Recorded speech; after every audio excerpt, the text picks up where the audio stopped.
ব্রহ্মচারীরা মন দিয়ে শুনো। কোনো ব্যক্তি মারা গেলে আমাদের এখানে শ্রাদ্ধ করে। আচ্ছা, শ্রাদ্ধ মৃতক ব্যক্তির করা উচিত না জীবন্ত ব্যক্তির করা উচিত? শ্রাদ্ধ কাকে বলে? আমরা যদি শাস্ত্রীয় পরিভাষায় চলে যাই তাহলে বুঝতে পারি যে শ্রৎ সত্যম দধাতি। শ্রৎ মানে সত্য, সত্যকে যার দ্বারা ধারণ করা হয় তাকে শ্রদ্ধা বলা হয়। শ্রৎ সত্যম দধাতি ইয়া ক্রিয়া সা শ্রদ্ধা। যে কর্মের দ্বারা সত্যকে ধারণ করা হয় তাকে শ্রদ্ধা বলা হয়। শ্রদ্ধয়া ক্রিয়তে ইয়ৎ কার্যম তৎশ্রাদ্ধম। যা শ্রদ্ধা ভরে কোনো কাজ করাকে শ্রাদ্ধ বলা হয়। আচ্ছা বলো তো, কোনো ব্যক্তি মারা যাওয়ার পরে সে কোথায় জন্ম নেবে আমরা কি জানি? আমরা জানি না। আমরা তো জানি যে প্রত্যেক আত্মার বহু জন্ম হয়। এ শরীর ছাড়ার পরে সে অন্য শরীরে যাবে।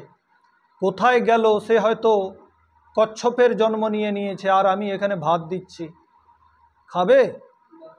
আমি এখানে, সে হয়তো মলমূত্রে যে আবর্জনাতে যে পোকা জন্ম নেয় সেখানে জন্ম নিয়েছে তার কর্ম অনুসার। আমরা তার কর্ম ভালোভাবে জানি না, তো ভগবান তাকে জন্ম সেখানে দিয়ে দিয়েছে। কিন্তু আমি দিলাম কি? আমি এখানে ভাত প্রসাদ অনেক কিছু ব্যঞ্জন তৈরি করে তাকে দিলাম, কিন্তু সে খাবে কি? কারণ তার খাবার তো ওটা নয়। সে মলমূত্রে জন্ম নিয়েছে, তার মল খাবার।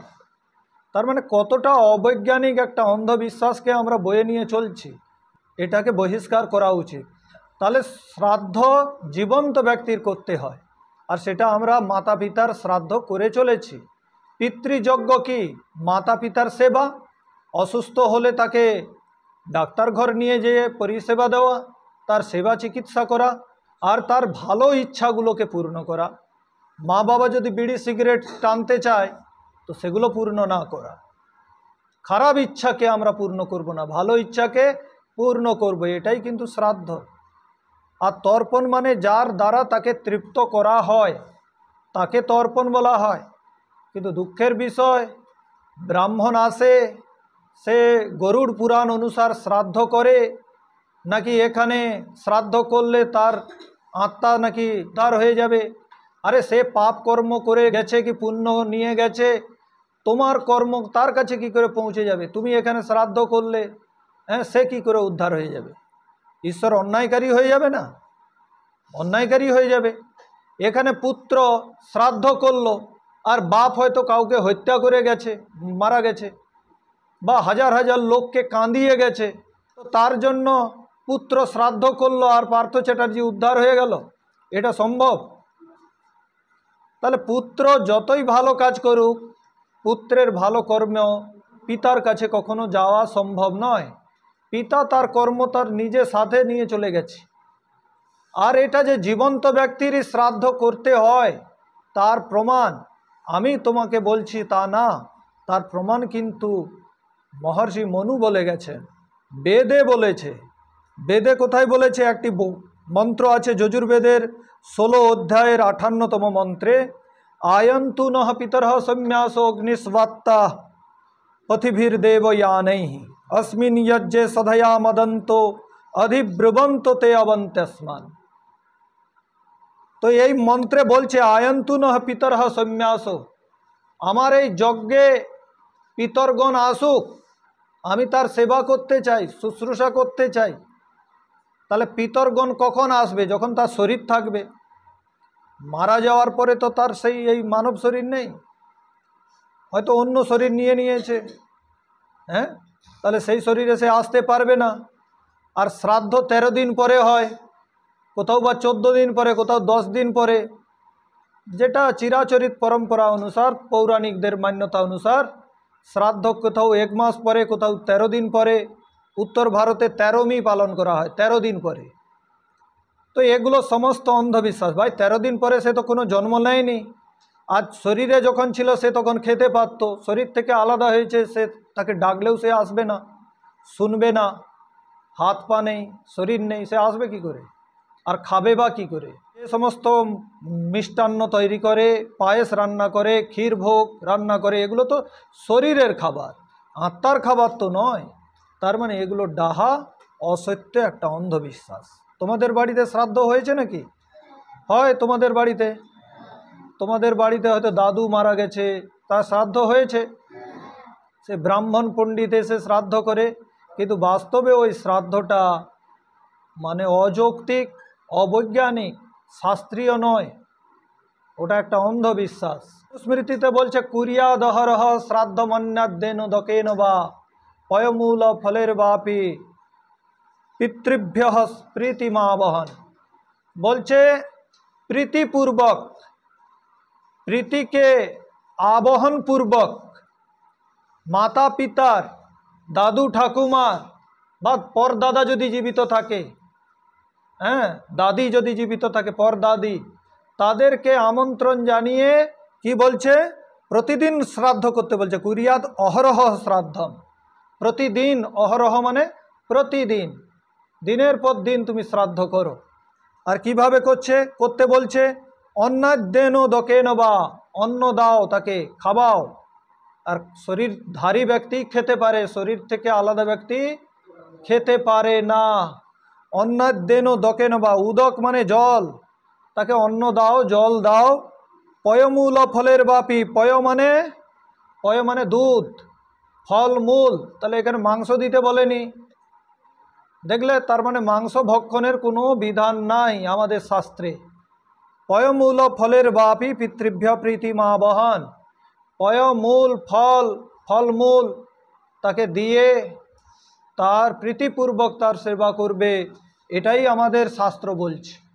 তাহলে এগুলো কেন আমরা বয়ে নিয়ে চলছি না? এ ব্রাহ্মণ পণ্ডিত পূজারী যারা গরুড় পুরাণ অনুসারে এই সমস্ত গল্প বানায় যে শ্রাদ্ধ করলে তোমার পিতা তরে যাবে, পার হয়ে যাবে, যত পাপ করে যাক তার সব পাপ ধুয়ে মুছে পরিষ্কার হয়ে যাবে, সে মুক্ত হয়ে যাবে, সে স্বর্গ পেয়ে যাবে, এগুলো সমস্ত অন্ধবিশ্বাস, গোঁড়ামি।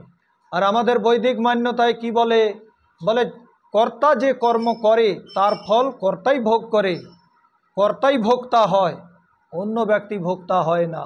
তাহলে পুত্র যে কর্ম করলো, তাহলে পুত্র কর্তা হলো, তাহলে পুত্রের ফল পিতা কখনো পায় না, এটা অন্যায় হয়ে যাবে।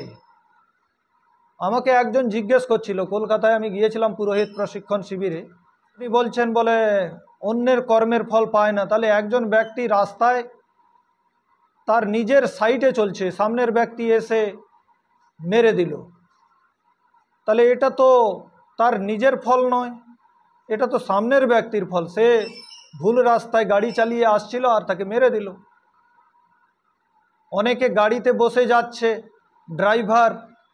ড্রাইভারের ভুলের জন্য গাড়ি অ্যাক্সিডেন্ট করলো, অনেক যাত্রী মারা গেল, তাতে তো যাত্রীরা তো দোষী ছিল না, তাতে তো ড্রাইভার দোষী ছিল।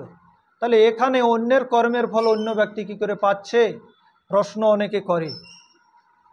ভাই দেখো, এটা অন্যের কর্মের ফল নয়, আদৌ না। তার কর্মের ফল, সে যে এত ব্যক্তিকে মারলো ভুল ড্রাইভিং করে, তার ফল কিন্তু ঈশ্বর দেবে। কোনো মানুষ কখনো কর্মের ফল দিতে পারে না, পরিণাম দিতে পারে, ফল দিতে পারে না। প্রতিটি কর্মের তিনটি উপাদান হয়, একটা হয় ফল, পরিণাম, দ্বিতীয় হচ্ছে পরিণাম, তৃতীয় প্রভাব। প্রভাবটা পাড়া প্রতিবেশী পায়, পরিণামটা সামনের ব্যক্তি পায়, হ্যাঁ, ফল যে করছে সে পায়।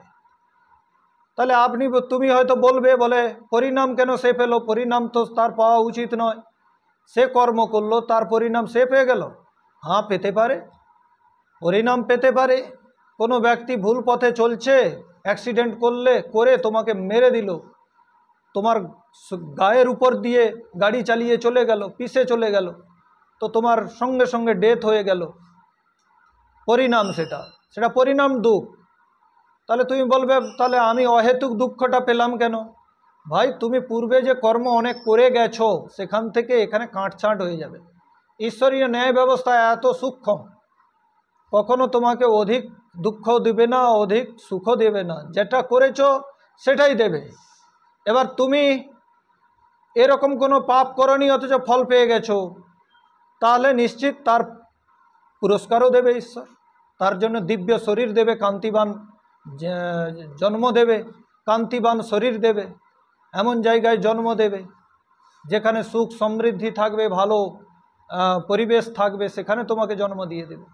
এই যে তুমি মারা গেলে, অহেতুক অন্যের ভুলের দ্বারা তুমি কষ্ট পেয়ে গেলে, কোনো একজন মুক্তি যোদ্ধা হয়তো মুসলমানদের সাথে লড়াই করতে করতে মারা গেছে, সে তার নিজের মা বোনের অস্মিতাকে, ইজ্জতকে বাঁচাতে গিয়ে নিজে মৃত্যুবরণ করল, তো তার অহেতুক মৃত্যু হলো না। হ্যাঁ, সে তো ভালো কাজ করেছিল দেশের জন্য, কিন্তু তার মৃত্যু হয়ে গেল, নিরপরাধ ব্যক্তির মৃত্যু হয়ে গেল। তো এখানে কিন্তু ঈশ্বর তাকে ফল দেবে, তার প্রমাণ আমরা শাস্ত্রে পাই। দাবিমৌ পুরুষৌ ব্যাঘ্রৌ সূর্যমণ্ডল ভেদিনৌ পরিব্রাড যোগ যুক্তশ্চ রণে চাভিমুখে হত। বিদুর নীতিকার মহাভারতে বলেছে, আসলে বিদুর নীতি নিজস্ব কোনো বানানো নীতি তৈরি করেননি, নিজে মন গড়া কোনো নীতি বানিয়ে দিয়ে দেয়নি। তিনি আগে থেকে শাস্ত্রে ছিল, সেখান থেকে পড়ে এই নীতি বানিয়েছে। তিনি বলেছেন যে দুজন ব্যক্তি মুক্ত হয়ে যায় বা স্বর্গসুখ পায়। একজন হচ্ছে যোগযুক্ত সন্ন্যাসী, যে ভাই সাধনা করতে করতে মারা গেছে, আর দ্বিতীয়জন হচ্ছে যে ক্ষত্রিয়, জিতেন্দ্রীয় ক্ষত্রিয়, লড়াই দেশের অস্মিতা মানে দেশকে বাঁচাতে গিয়ে, দেশের সংস্কৃতিকে বাঁচাতে গিয়ে, বা কোনো মাতৃজাতির ইজ্জতকে, অস্মিতাকে বাঁচাতে গিয়ে মারা গেছে। দুজনেই কিন্তু স্বর্গ পায়। দেখলে তো? তার মানে কি, যদি এটা ওই মৃত্যুটা যদি তার কর্মের ফল হতো, তাহলে ঈশ্বর তাকে এত সুবিধা কেন দিত, তার জন্য স্বর্গ সুখের ব্যবস্থা কেন করত? তার মানে ফল কিন্তু অন্য ব্যক্তি দেয়নি, অন্য ব্যক্তি পরিণাম দিয়েছে, ফল দেয়নি, ফলটা ঈশ্বরই দেয়। সিদ্ধান্ত বুঝতে পারলে? তাহলে প্রতিটা কর্মের হয় ফল, পরিণাম, প্রভাব। প্রভাবটা পারিপার্শ্বিক ব্যক্তি পায়। ধরো কোনো একজন ব্যক্তি অহেতুক মারা গিয়েছে, তো অন্য ব্যক্তি ভাবে কি লোকটা ভালো ছিল রে, মারা গেল, তো আমাকেও সাবধানে চলতে হবে। সে প্রভাবিত হলো, প্রভাবিত হয়ে তার চলার পদ্ধতি বদলে গেল। লোকটা বদমাশ ছিল রে, মারা গেছে, তো আমি বদমাশি করব না। আরে লোকটা চুরি করতো রে, মারা গেছে, ফাঁসি হয়ে গেছে, আমি চুরি করব না। এই যে প্রভাব, সমাজে তার দেখে শিক্ষা পেয়ে গেল, এটাই হচ্ছে প্রভাব বলা হয়। আর যে করল তাকে ফল কিন্তু সর্বদা ঈশ্বর দেয়, কারণ ঈশ্বর জানে তার মনোদশা, সে কতখানি পাপ করেছে, কতখানি পুণ্য করেছে, সেটা অন্য ব্যক্তির জানা সম্ভব নয়। মানুষ অল্পজ্ঞ, জানতে পারবে না। মানুষ ভিতরে নেই, অন্তর্যামী হয়ে যে জেনে যাবে মানসিক পাপ কতখানি করেছে, জানতে পারবে না। কেবল ঈশ্বর জানতে পারবে। তাই ঈশ্বরই ফলদাতা, পরিণামদাতা নয়, পরিণাম মানুষ দেয়। তো তার জন্য ভাই ক্ষতিপূরণও আছে। যদি অহেতুক তাকে কেউ পরিণাম দিয়ে দিচ্ছে, কষ্ট দিয়ে দিচ্ছে, ওই বললাম না, তার ভালো জন্ম, দিব্য কান্তিবান শরীর তাকে দিবে, তাকে দেবেই দেবে। আর যদি তার কিছু বাকি রয়ে গেছে ভোগ, সেখান থেকে কেটে যাবে, এটাও হয়ে যায়। ভাই ভোগ ছিল সারা জীবনে, যে ভোগ ভোগতে হতো, সেটা সেখান থেকে বাদ হয়ে যাবে, এটাও হবে। তো এই হচ্ছে কর্ম ব্যবস্থা। বাস্তবে অন্যের কর্মের ফল অন্য ব্যক্তি কোনোদিন পায় না। তাহলে পুত্র যে শ্রাদ্ধ করে অহেতুক একটি অন্ধবিশ্বাসে পড়ে করে, বাস্তবে কিন্তু শ্রাদ্ধ জীবন্ত ব্যক্তির হয়, মরা ব্যক্তির কখনো শ্রাদ্ধ হয় না। মনে রাখবে তো? আর কোনো ব্যক্তি মারা যাওয়ার পরে কি করণীয়? তার মৃতক শরীরটাকে সঙ্গে সঙ্গে নিয়ে গিয়ে কি করতে হয়? পুড়তে হবে। কি করতে হবে? পুড়তে হবে, অন্ত্যেষ্টিক্রিয়া করতে হবে। হ্যাঁ, এটা সন্দিগ্ধ অবস্থায় মৃত্যু হলে কেউ মেরে দিল, পোস্টমর্টম করতে হবে, সেটা আলাদা পদ্ধতি। হ্যাঁ, যে হত্যাকারী তাকে চেনার জন্য, জানার জন্য। কিন্তু মারা যাওয়ার পরে স্বাভাবিক মৃত্যুবরণ করলো, রোগবশত মৃত্যুবরণ করলো, তার শরীর বাড়িতে থাকলে অনেক জীবাণু ছড়াবে, ব্যাকটেরিয়া, ভাইরাস ছড়াবে ঘরের পরিবেশে। তাই তার শরীরটাকে যত তাড়াতাড়ি সম্ভব গাছ কেটে, আমের কাঠ কেটে বা অন্য কোনো কাঠ কেটে, যে কাঠগুলো যজ্ঞে লাগে, হ্যাঁ, যে কাঠ পুড়ালে কার্বন ডাইঅক্সাইড কম তৈরি হয়, অ্যালডিহাইড গ্যাস তৈরি হয়, সেসব কাঠগুলো পুড়িয়ে তাকে জ্বালতে হয় এবং তাতে ঘি দিতে হয়। কত ঘি দিতে হয়? তার সমপরিমাণ ঘি, যতটা ওজনের সেই ব্যক্তিটি ততটা ওজনের ঘি দিতে হয়। বলে ঘি, আমরা তো ঘি দেইনি, আমরা তো পেট্রোল দিয়ে, কেরোসিন তেল দিয়ে পুড়িয়ে দেই। আরে সে এতদিন কাজ করে গেছে, পুত্রের কি এইটুকু দায়িত্ব হয় না? হ্যাঁ, পুত্রকে মানুষ করলো, ছোটোবেলা থেকে তাকে বড় করলো, তার মলমূত্র পরিষ্কার করলো। পুত্রের কি এইটুকু দায়িত্ব হয় না যে তার বৃদ্ধ বয়স্ক মাতা পিতা মরলে তাকে একটু ঘি দিয়ে পুড়াই? তো ঘি সঞ্চয় করে করে রাখতে হবে। তার যত ওজন, সে যদি 50 কিলো ওজনের হয় 50 কিলো ঘি দিতে হয়। আর না পারলে কম থেকে কম 20 কিলো ঘি দিতে হবে। আর 20 কিলো ওখানে সে না দিতে পারলে ওখানে যে ধনাঢ্য ব্যক্তিরা গ্রামে আছে তাদের কাছে আগ্রহ করতে হবে, সে দিয়ে দেবে। এখনকার ধনবান ব্যক্তি যজ্ঞের মহত্ব বুঝে না বলে দেয়নি, কিন্তু এটা হরিয়ানা, পাঞ্জাব, উত্তরপ্রদেশে কোথাও কোনো ধনাঢ্য ব্যক্তিকে আগ্রহ করলে দিয়ে দেবে, যে ও ব্যক্তি তো গরিব, ওর কাছে কোনো কিছু নাই, তো ধনবান ব্যক্তি ঘিয়ের দাম দিয়ে দেবে। 20 কিলো ঘিয়ের দাম কত হবে? এখানে 600 টাকা লিটার। তো 600 টাকা লিটার, 6 দুগুণে 12,000 টাকা হবে, তাই তো? 20 কিলো ঘি দিয়ে জ্বালাতে পারবে না? 12,000 টাকা খরচা করতে পারবে না? তাতে পুণ্য হবে। ওই শরীরটা পুড়ে যে দুর্গন্ধ ছড়াতো তার বদলে সে সুগন্ধ করে দিল চারদিকে, বরং উপকার করে দিল গোটা দুনিয়ায়। এই জন্য সুগন্ধ দিয়ে পুড়াতে হয়। সেখানে চন্দন কাঠ যদি দিতে পারো ভালো, সুগন্ধযুক্ত সামগ্রী দিতে পারলে ভালো, পুড়াতে বলছে। এবার বলে কি মুখে আগুন দিতে হবে নাকি? অনেকে বলে মুখে আগুন দেওয়ার এখানে পরম্পরা আছে। ভাই, মুখে আগুন দেওয়ার কোনো বৈদিক পরম্পরা নাই। কোথায় দিতে হবে না, কর্পূর চারধারে হয়, কর্পূরে আগুন দিতে হয়, কর্পূরগুলোতে আগুন দিতে হয়, আগুন দিয়ে তাকে পুড়াতে হয়। যেমন যজ্ঞবেদিতে আমরা কর্পূর দেই, ঠিক তেমনি ওই যজ্ঞশালাতেও ওখানেও কর্পূর দিতে হয়, দিয়ে পুড়াতে হয়। এবার যজ্ঞবেদিটা কেমন নির্মাণ করতে হয় না, মানুষের যতটা লম্বাই হয়, উচ্চতা হয়, ততটাই গভীর করতে হবে। আর যখন ততটা গভীর হবে, বর্গাকার হবে, তার বাহুগুলো বর্গাকার হবে, তার মানে যতটা গভীর হবে ততটাই তার বাহুগুলোও হবে। হ্যাঁ, আর তির্যক হবে সাইডগুলো। এইভাবে ঘি দিলে গড়িয়ে নিচের দিকে চলে যাবে। এইভাবে পোড়াতে বলেছে ঋষিগণ। কেন পোড়ানো বৈজ্ঞানিক?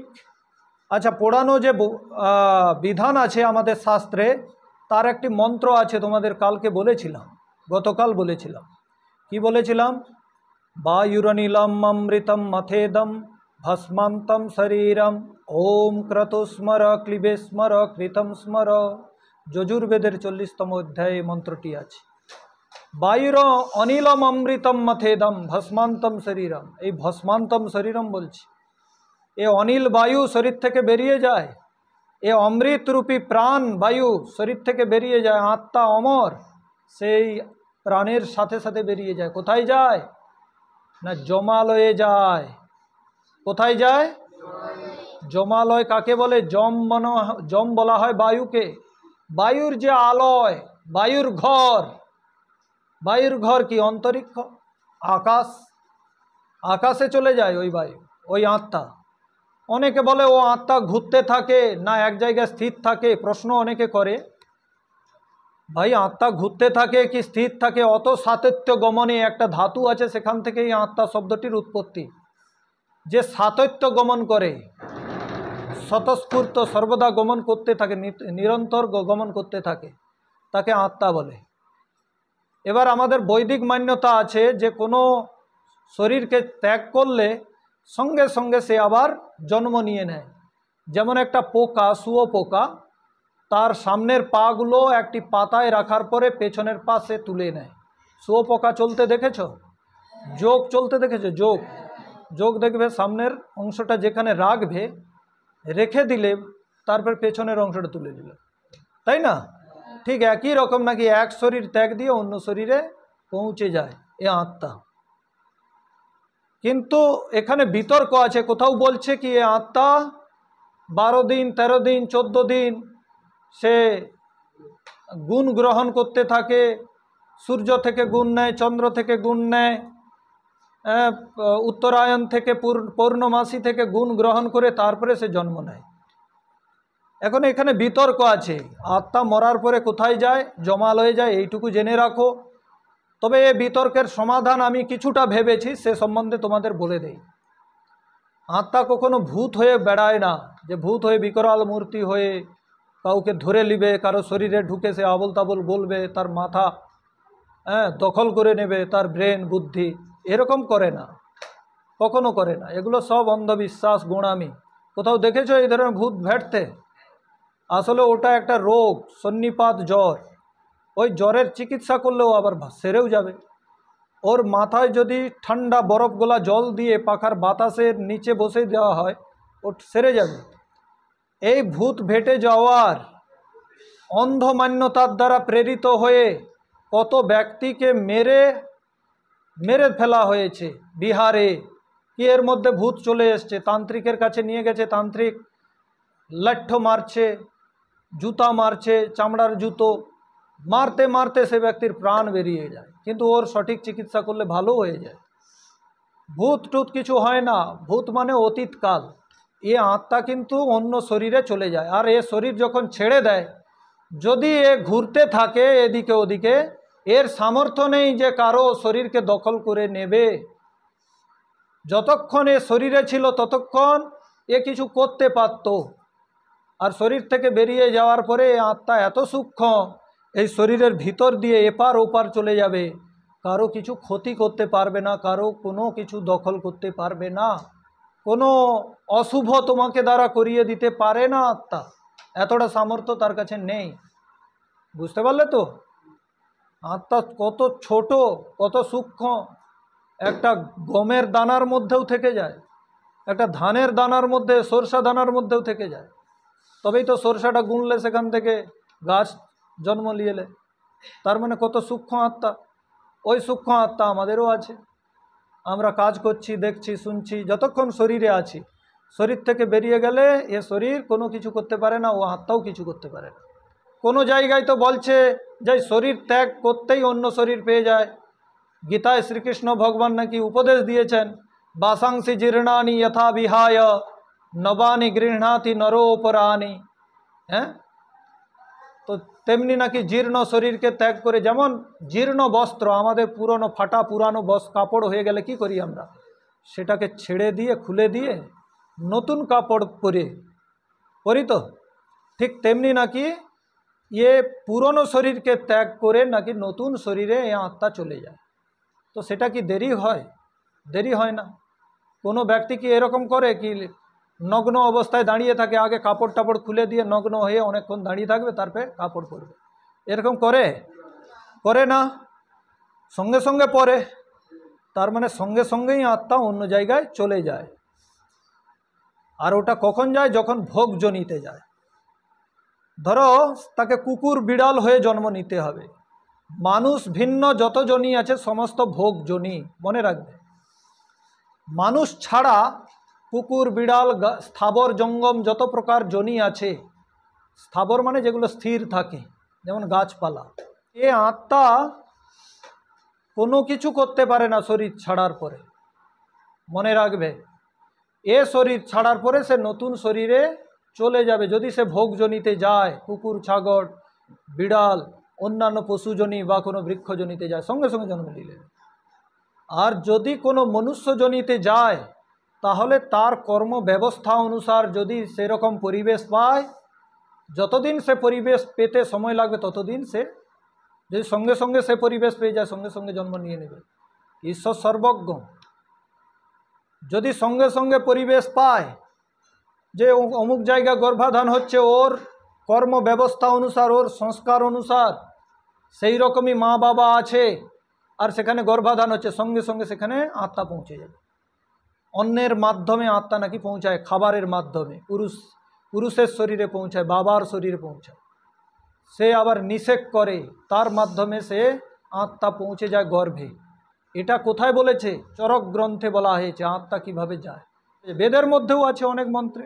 আত্মা খাবারের মাধ্যম দিয়ে চলে যায়, শুক্রে চলে যায়, শুক্র থেকে নিষেক করে গর্ভে চলে যায়, সেখানে আবার ডিম্বাণুকে নিষেক করে, এইভাবে সন্তান উৎপন্ন। দেখলে কত বিজ্ঞান সম্মত কথা আমাদের বেদের মধ্যে আছে। মানে শরীর ছাড়ার পরে কারো শরীরে ঢুকে অশুভ কোনো কিছু ঘটনা ঘটাতে পারে না।